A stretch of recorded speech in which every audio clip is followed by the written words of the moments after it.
here's why I'm still excited when it comes to XPR, even though nothing I say is financial advice. And this actually goes beyond my kind of mentality of maybe 25 cents during a fully fledged type of hypothetical altcoin season when it comes to XPR. There's something else, and that is something called the Metal X app. Now, some people may be thinking, okay, who cares about this? Well, I think that even though when it comes to this, the hype isn't necessarily the best, I think that it could very well be different during a fully fledged type of altcoin season. And also, I like the narrative that it represents here because Metal X app, that's by something called Metalicus. Now, Metalicus is the company, quite essentially, that is, I would arguably say, behind XPR. And if we take a look at it, the Metal X app, it is powered by XPR Network. Now, when it comes to Metal X, it's basically like a DeFi app. So it's basically a decentralized finance application. Now, some people, again, may be thinking, okay, who cares about this? Well, because we have to take a look at how, when it comes to XPR, sometimes people like to say, oh, it's not really that diversified when it comes to the markets that it's focused on. Oh, it's only focused on payments, global trade and finance. But I think that really, if we take a look at the grand scheme of things, XPR, I think, has more aspects to it.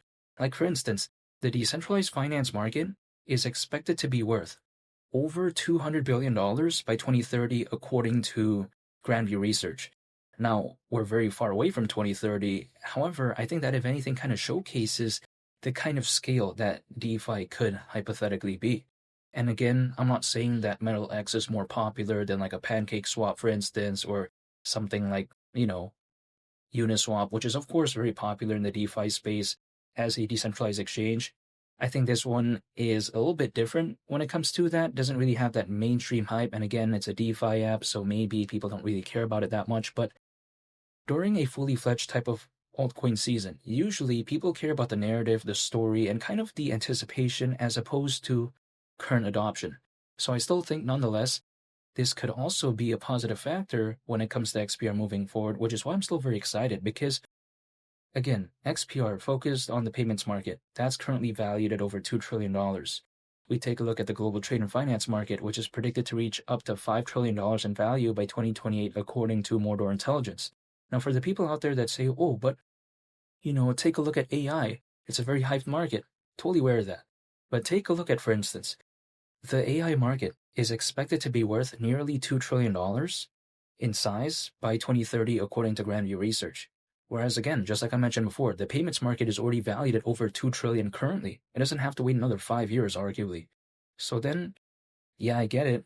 AI has a lot of hype, but I think the payments market, kind of through its just sheer size, I would say, kind of indicates that it's not such a boring market in the grand scheme of things. Like, it's actually something that is pretty massive as of right now, arguably, I would say.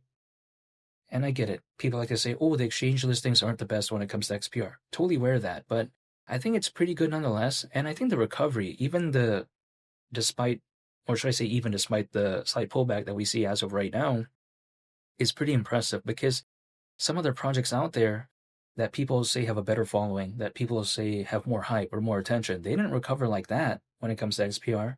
Now, again, people are going to say, oh, take a look at the small pullback right now. Well, a lot of altcoins as of right now are having a pullback. Take a look at what's going on with Ethereum even, right? Also, take a look at, for instance, Bitcoin. So it's not like XPR is the only one. But then at the same time, the recovery was pretty impressive. So now XPR is going down a little bit like the rest. But then at the same time, it had a pretty good recovery while a lot of them did not. So I think that kind of showcases something when it comes to XPR. I think it showcases the community. I think it showcases that people haven't forgotten about it. And I think it also showcases that it's still, kind of a recognizable project in the grand scheme of things. What do I think is a major reason? It's because we have to consider Ripple and Stellar, very massive. XRP and XLM, very massive market caps. But then I don't think everyone who wants to enter the world of payments or global trade and finance within this space, I don't think they necessarily just want to, automatically believe in XRP and XLM because the market cap's very massive, right? Like, for instance, we saw XRP not too long ago reach a market cap of around 200 billion. So what are the alternatives? XPR is one of them. And conveniently, actually, the name is literally using the same 3 letters as XRP, so I find that pretty cool. But even besides that, arguably beyond, if we just, let's say, minus like XRP, XLM, there's arguably just 4, I think, major competitors when it comes to XPR.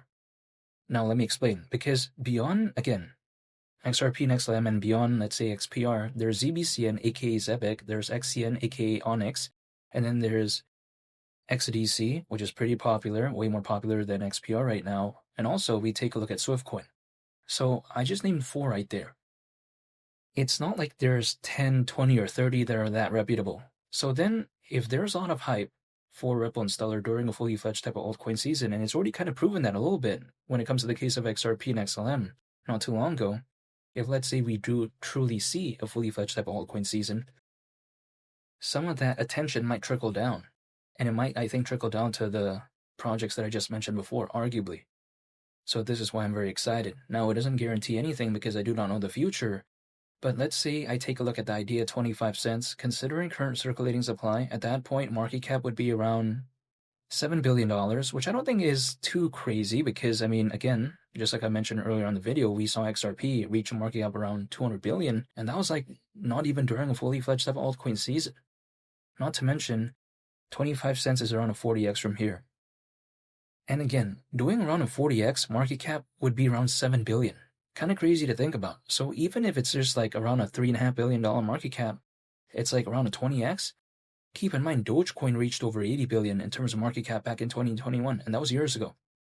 Right now, we have over 600 million crypto owners. Back then, during the peak of that bull run in 2021, around 300 million crypto owners. So basically double.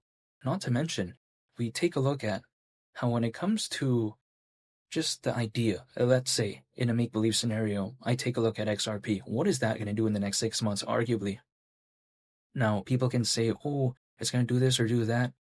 But I don't think even like around a 20x from here is even realistic, let alone around a 40x, right? So even though this is just my perspective, it doesn't mean that this is going to be 100% or whatever, but XRP market cap is very massive. If I take a look at what's even more likely to hypothetically do, let's say, a 20x, a 30, or 40x in the next 6 months, would it be something like XPR or XRP?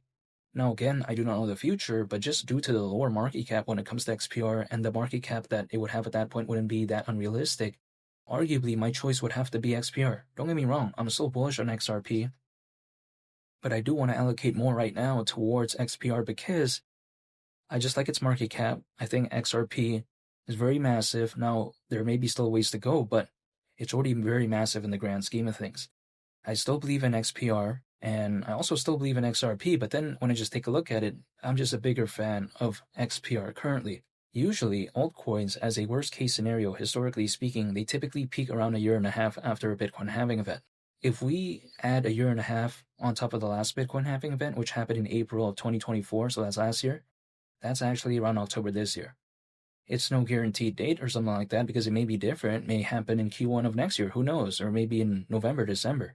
However, whatever the timeline is, I'm going to still stay patient, hold, and I just wait. Literally, that's it. But I do like the narrative when it comes to XPR, and I'm still very excited. And feel free to subscribe if you enjoyed this video. I'd greatly appreciate it. It's Malik the Captain, and I'll catch y'all on the next one. I'm out. Peace. Bye.